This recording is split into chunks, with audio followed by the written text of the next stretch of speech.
U.S. Secretary of State Marco Rubio said today that any agreement to end the war in Ukraine will have to include Ukraine making concessions over land that Russia has taken since 2014. Rubio did not mention any concessions that Russia would have to make to end the war that it started. It's just the latest in the changing U.S. policy toward both Russia and Ukraine. And joining us now is Dr. Evelyn Farkas. She's the executive director of the McCain Institute at ASU. Good to see you again. Thanks for joining me. Thank you for having me, Ted. In person. In person, yeah. We usually, because you're usually back in D.C., now you're here. It's good to have you here. Thank you. Let's start with the basics. What is the U.S. relationship with Ukraine well, at this time of day? Yeah, I mean, clearly it's evolving. In the past, we could have said through, the Obama administration, since the initial invasion of Ukraine by Russia in 2014, through the Trump administration, the first one, and the Biden administration, we were sticking by Ukraine because we understood that if Ukraine didn't win, if Ukraine lost, that it would be a loss for Europe and it would be a loss for the United States because Vladimir Putin has a neo-imperial agenda and he'll keep going. So now we have a situation where it looks like our government is putting pressure, a lot of pressure on Ukraine, some of it in a little personal fashion, some of it not as personal. It sounds like we want to extract minerals from them. And we, of course, now today we hear from the Secretary of State, we want them to give up some of their territory. What we don't hear from this administration is, as you said, what are the Russians supposed to give up? What are they going to compromise on? And that makes everyone nervous because it feels like we're shifting sides in a way. And that's very dangerous and puzzling to most of us. Yeah, confusing, puzzling, the whole nine yards there. What is the U.S. relationship as we sit here with Russia?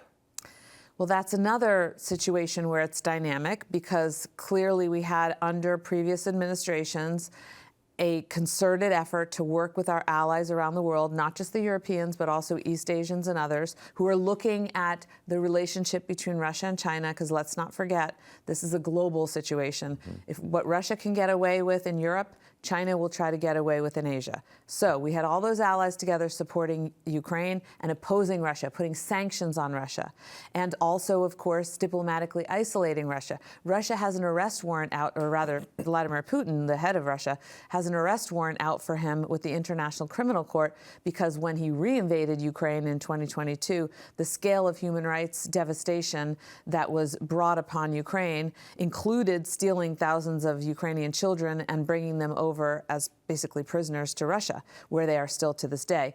That's the charge that he's, has the arrest warrant for. There are other charges, of course, that they're investigating. And yet, U.S. leaders cannot even say publicly that Russia invaded Ukraine, that Russia started the war. They cannot say this. Instead, we're hearing that the Ukraine, the leaders and the people there are warmongers, and what is going on? Well, it seems from some of the comments that I've heard coming out of the cabinet, the president's cabinet, and from what he said and the vice president said when they were meeting publicly in front of cameras with President Zelensky, that they don't want to criticize Vladimir Putin, that there's an idea that if they are polite to Vladimir Putin and uncritical, and maybe even flattering, because we know our president has flattered him, that maybe Putin would be more willing to make a deal. I, frankly, as someone who's watched and dealt with Russia and Russians and with this Kremlin, don't think that that's the right approach, or it's not likely to. It's not a bad approach, but it's not likely to yield what we want. Putin will make deals based on what he thinks his interests are, and frankly, he respects people who are tough, who use their power. Well, and he'll make deals for those reasons, but why should we trust any deal that Vladimir Putin makes? We can't trust any deal that Vladimir Putin makes because he's broken.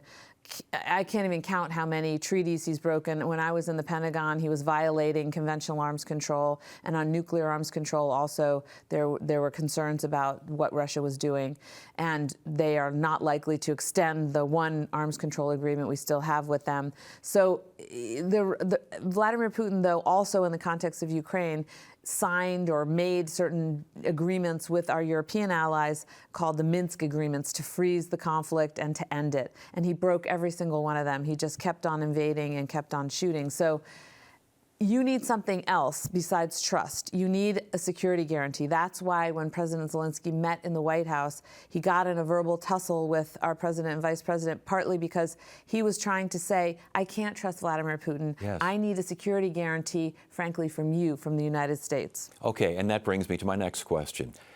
Frankly, how can the rest of the world, how can Russia, how can Ukraine trust the United States in a deal? Well, a lot of people are asking that question because obviously you want, from administration to administration, you want the president to have some flexibility. But when it comes to the big things, our alliances, treaties that we've signed that underlie those alliances, we have a treaty with the Europeans. The North Atlantic Treaty Organization has a treaty they've signed. It's called the Washington Treaty, actually. And we have treaties also with our East Asian allies to essentially make sure that no one attacks South Korea or Japan, for example.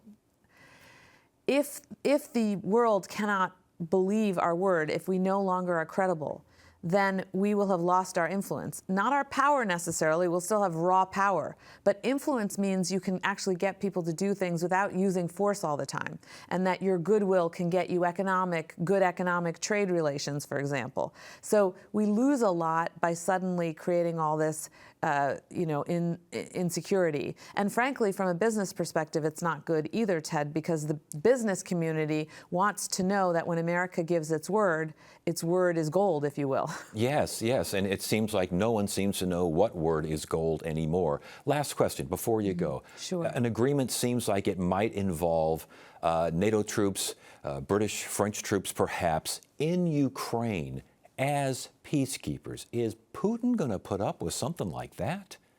Well, if the United States says he has to, I think he will.